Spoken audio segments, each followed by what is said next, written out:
నమస్తే కేటెన్ ఫైనస్.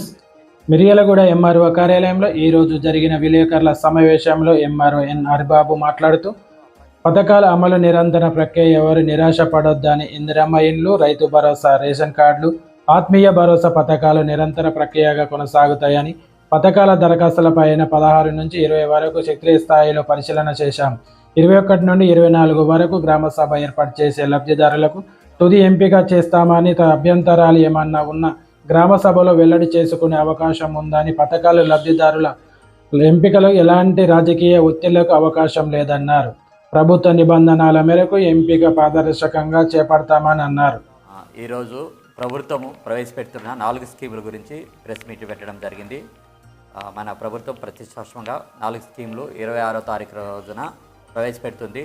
దాంట్లో ముఖ్యంగా ఇందిరమ్మ ఇల్లు మన మిర్యాలగూడ కాన్స్టిట్యున్సీకి సంబంధించి అప్రాక్సిమేట్లీ 75,800 చిల్లర వరకు మనకి ఇందిరమ్మ ఇళ్ళకి సంబంధించి అప్లికేషన్ రావడం జరిగింది. దాన్ని ఎంపీడీఓలు, మున్సిపల్ కమిషనర్ గారు గ్రామ స్థాయిలో వెళ్ళి విచారణ చేసి జరగడం జరిగింది.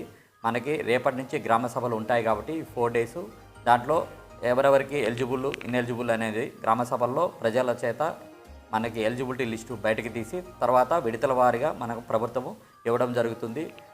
ఇది కూడా నిరంతర ప్రక్రియగా ఉంటుంది కాబట్టి ఇది ఇందిరమ్మ ఇల్లుకి సంబంధించి. 2 రేషన్ కార్డుకి సంబంధించి గతంలో సమగ్ర కుటుంబ సర్వే చేసినప్పుడు ఎవరైతే రేషన్ కార్డు లేదు అని దరఖాస్తు పెట్టుకున్న వాటిని లిస్టు మనకి ఇవ్వడం జరిగింది. దాన్ని కూడా మున్సిపల్ కమిషనర్ గారు, ఎంపీడీఓలు, గ్రామ స్థాయిలో పంచాయత్ సెక్రటరీలు, వార్డ్ ఆఫీసర్ల ద్వారా వాటిని విచారణ చేయడం జరిగింది. దాన్ని కూడా రేపటి నుంచి గ్రామ సభలో చదివి వినిపించి దాంట్లో ఉన్న ఎలిజిబిలిటీ వాటిని తీసుకుంటున్నాం. అదేవిధంగా రేషన్ కార్డులకు సంబంధించి గత 5-6 సంవత్సరాల నుంచి మెంబర్ ఎడిషన్స్ కానీ డిలీషన్స్కి సంబంధించిన అప్లికేషన్లు కూడా మన సివిల్ సప్లైస్ కమిషనర్ గారు జిల్లాకి పంపించడం, జిల్లా నుంచి తహసీల్దార్కి పంపించడం జరిగింది. దాన్ని కూడా జీపీ వైజు మనం చేసి అప్రాక్సిమేట్లీ మన మిర్యాలగూడ కాన్స్టిట్యున్సీలో 10,300 రేషన్ యూనిట్స్ వరకు అడిషన్స్ కోసం మనకి ఇవ్వడం జరిగింది. దాన్ని కూడా రేపు గ్రామ సభల్లో రీడౌట్ చేయడం, అంటే చదివి వినిపించి దాంట్లో ఎలిజిబిలిటీ ఎవరున్నారు, ఇన్ఎలిజిబిలిటీ ఎవరున్నారు అనేది మనం నిర్దేశించి దాని ప్రకారం వాటిని కూడా మనం వాళ్ళకి యాడ్ చేయడం జరుగుతుంది.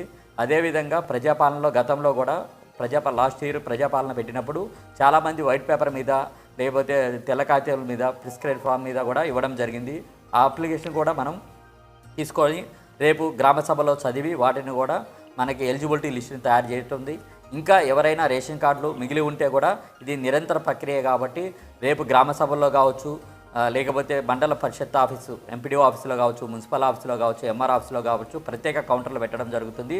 ఇది రేషన్ కార్డులు కూడా నిరంతర ప్రక్రియ ఉంటుంది.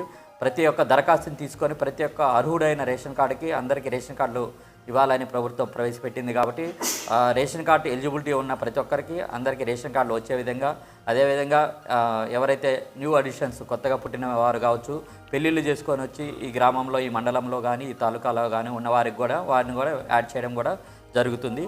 3వది ఆత్మీయ భరోసా 2023-24 సంవత్సరానికి సంబంధించి ఎవరైతే జాబ్ కార్డు కలిగి ఉండి 20 రోజులు పని దినాలు కలిగి ఉన్న వాళ్ళని వారి యొక్క ఆధార్ నెంబర్లు, అకౌంట్ డీటెయిల్స్ మన ఎంపీడీఓ గారి ఆధ్వర్యంలో ఏపీఓ గారు తీసుకోవడం జరుగుతుంది. వాటిని కూడా రేపు మనం గ్రామ సభలు పెట్టినప్పుడు గ్రామ సభలో వాటిని రీడౌట్ చేసి వారి యొక్క ఎలిజిబిలిటీ కూడా తీసుకొని మనం ఫైనల్ చేయడం జరుగుతుంది. లాస్ట్ స్కీము మనకి రైతు భరోసా.